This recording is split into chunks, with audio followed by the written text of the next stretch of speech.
आज सुबह से जब हम मीडिया देख रहे हैं, अखबार पढ़ रहे हैं और टीवी देख रहे हैं, तो मुख्यतः दो समाचार, दो खबरें सुर्खियों पर हैं।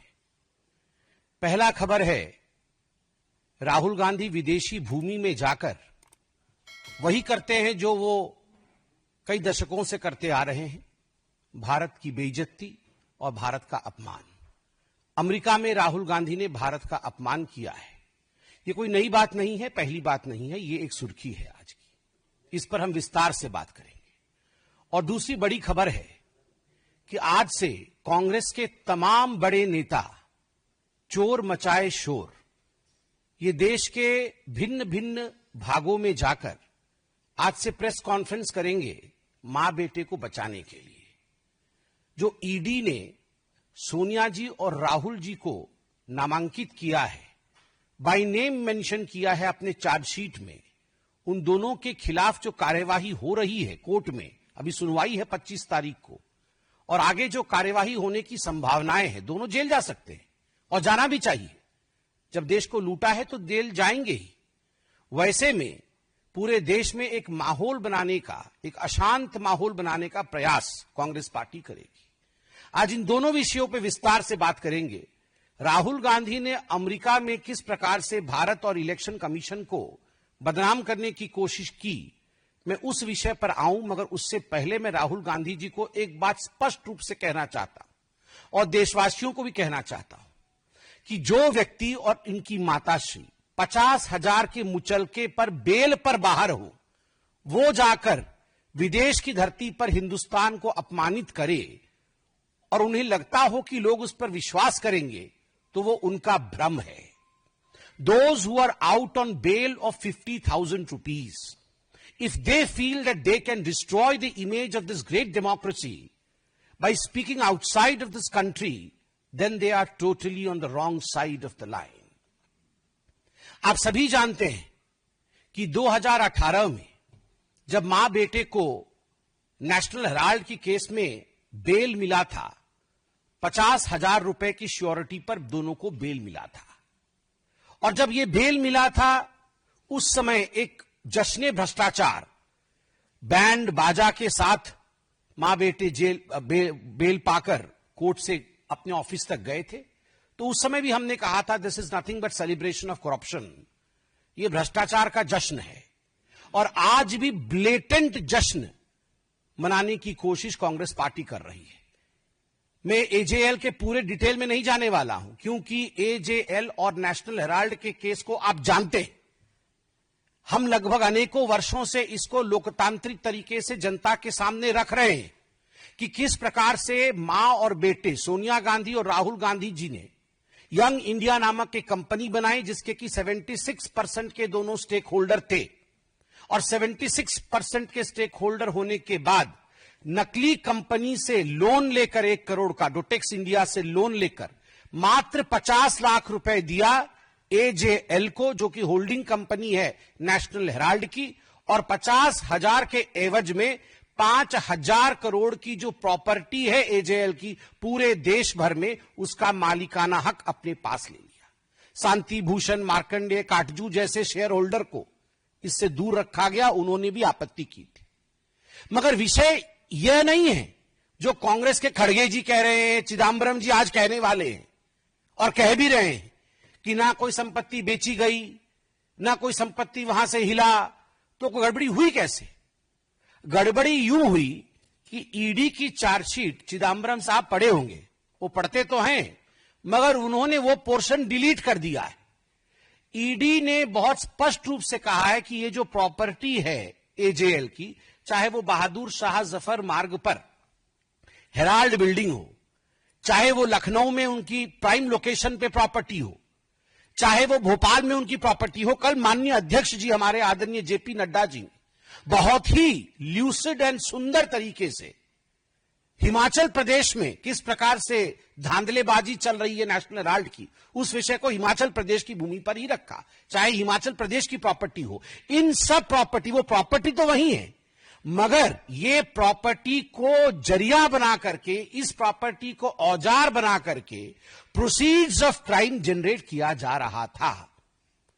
अब नेशनल हेराल्ड तो 2008 में छपना बंद हो गया, तो ये प्रोसीड्स ऑफ क्राइम कैसे बना, वहां से उगाई कैसे हुई?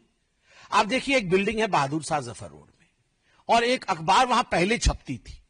तो इन्होंने क्या किया, बोगस एडवर्टाइजमेंट, हम नेशनल हेराल्ड में एडवर्टाइजमेंट देंगे और उस एवज में 38 करोड़ रुपया जो है ये मां बेटे ने ले लिया।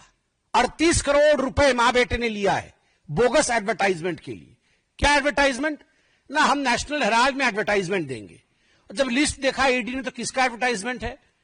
कोई गुड्डू सिंह है, कांग्रेस पार्टी का कोई छोटा सा नेता है, और उसने बोला है मेरे बेटे के जन्मदिन की बधाई मैं दूंगा उस पेपर में, और किसी ने बोला है मैं सोनिया जी के जन्मदिन की बधाई दूंगा, उसके लिए मैं 50 लाख रुपए देता हूं। अरे जब पेपर ही छप नहीं रहा है तो एडवर्टाइजमेंट कहां दोगे? तो ये जो बोगस एडवर्टाइजमेंट है उसके नाम पर 38 करोड़ रुपया लिया है। ठीक उसी प्रकार बोगस डोनेशन, कि हम नेशनल हेराल्ड के लिए डोनेशन देना चाहते हैं, और कई लोगों ने डोनेशन दिया। एक बहुत बड़ी लिस्ट बना करके 18 करोड़ रुपए डोनेशन का जनरेट किया, मगर जब डोनर लिस्ट देखा गया तो लिस्ट ही नहीं है।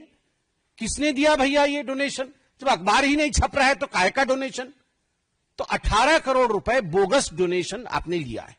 और बोगस एडवांस रेंट, बिल्डिंग है नेशनल हेराल्ड की बहादुर शाह जफर मार्ग पे, सबसे बड़ी बिल्डिंग है। हम रेंट लेंगे इस बिल्डिंग में, कल से हम यहां पर कॉमर्शियल एक्टिविटी शुरू करेंगे, यह करके लगभग अनेकों कंपनियों ने 38 करोड़ रुपए डोनेट कर, मतलब एडवांस रेंट दे दिया कि हम अगले महीने से वहां अपना कॉमर्शियल गतिविधि आरंभ करेंगे। मगर किसी प्रकार का कॉमर्शियल गतिविधि वहां नहीं है। जब चेकिंग किया गया तो ये जो 18 करोड़ रुपए का बोगस डोनेशन है, ये जो एडवांस रेंट है 38 करोड़ रुपए का, और जो 29 करोड़ का बोगस एडवर्टाइजमेंट है, ये सारे पैसे कहां गए? कुल मिलाकर के ईडी कहती है ये प्रोसीड ऑफ क्राइम्स जो है ये 988 करोड़ का है।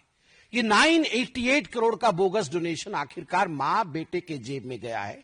तो मां बेटे को लगता है कि वो बच जाएंगे, तो गलत है। They are not going to be excused and they are not going to be saved. The law is going to take over and catch them. कानून के हाथ लंबे होते हैं, ये हमने सुना है, और होते ही है, ये नहीं छूटने वाले हैं। और यही फ्रस्ट्रेशन है, राहुल गांधी जी का यही फ्रस्ट्रेशन है कि आज वो विदेश की भूमि में जाकर भारत और भारत के महान लोकतंत्र को अपमानित कर रहे हैं, उसे बदनाम कर रहे हैं। बॉस्टन के ब्राउन यूनिवर्सिटी में उनका कोई लेक्चर होना है, वो लगभग 3 दिन की ट्रिप में यूएस पहुंचे हैं। और विडंबना देखिए, जब यूएस के उपराष्ट्रपति भारत में है, उस समय यूएस की भूमि में जाकर भारत को अपमानित और भारत के लोकतंत्र के खिलाफ कहना, यह आदत ऐसी ही है कांग्रेस पार्टी की।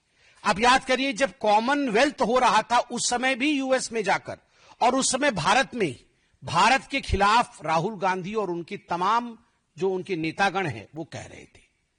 राहुल जी अमेरिका में जाके इलेक्शन कमीशन को कॉम्प्रोमाइज्ड बताते हैं। वो कहते हैं कि महाराष्ट्र के चुनाव में जिस प्रकार का मतदान हुआ वो एक तरह से फर्जीवाड़ा था।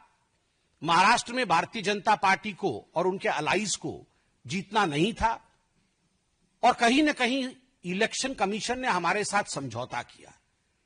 मैं राहुल जी से पूछना चाहता हूं, राहुल जी, झारखंड भी तो उसी समय चुनाव हुआ था, क्या आपने इलेक्शन कमीशन के साथ झारखंड में समझौता किया था?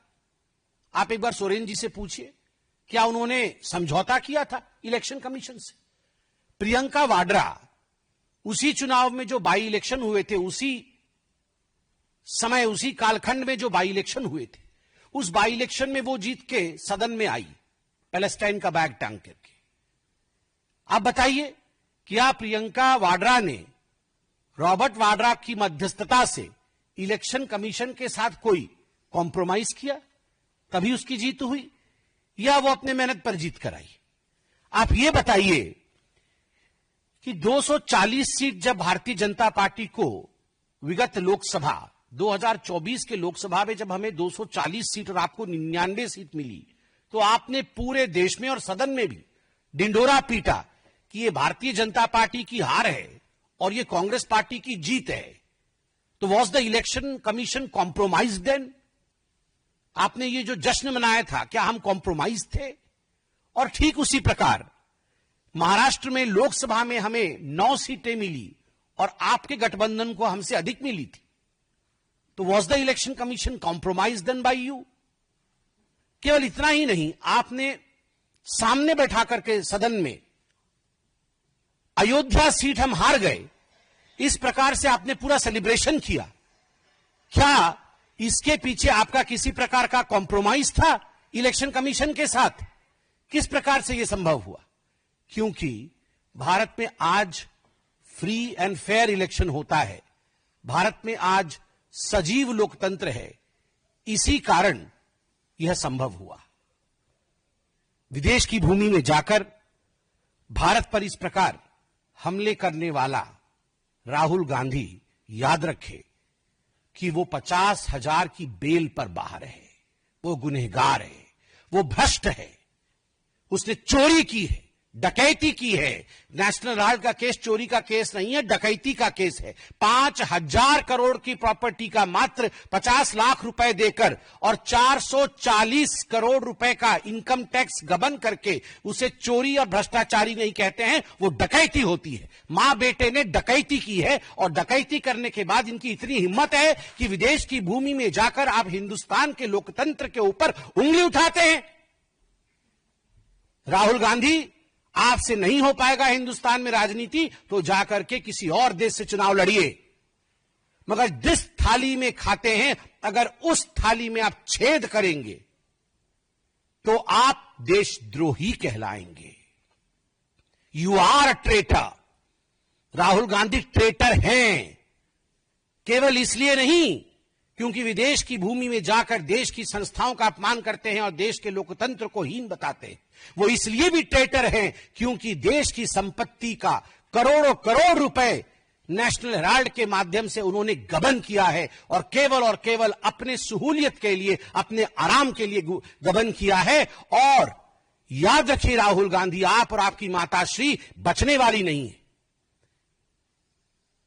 ईडी के गुस्से को ईसी पर निकाल रहे हो, एनफोर्समेंट डायरेक्टरेट के गुस्से को आप इलेक्शन कमीशन पर निकाल रहे हो। इससे कुछ नहीं होगा।